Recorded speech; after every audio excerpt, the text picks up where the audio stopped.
শব্দ উচ্চারণ করে আল্লাহ রাব্বুল আলামিন বলেন এই আল্লাহ কওয়ার সঙ্গে সঙ্গে তার সমস্ত জিন্দেগীর গুনাহগুলো আল্লাহ মাফ করিয়ে দেয়।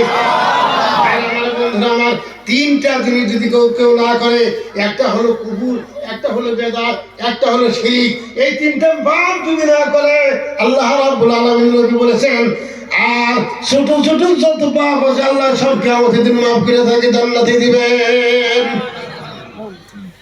একটা হলো শিরক, শিরকটা আল্লাহ বরদাস্ত করে না।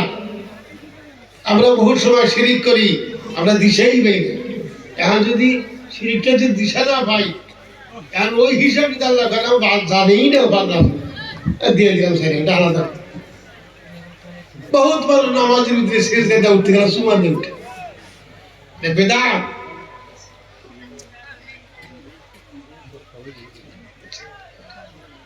তো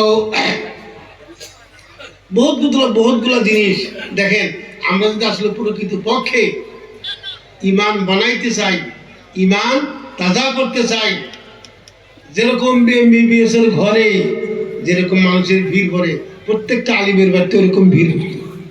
মানুষ জিজ্ঞেস করে কি বলে কিন্তু ইনশাল্লাহ আমরা অভিষেক করে ঠনঠানা খালকাল ইনসান মিন সালসালিন ফাখালতাল শক্ত মাটি দিয়া ঠনঠানো মাটি দিয়ে আমাদেরকে বানাইছি, আমরা ঠনঠানো হচ্ছি ইনশাল্লাহ। ভাই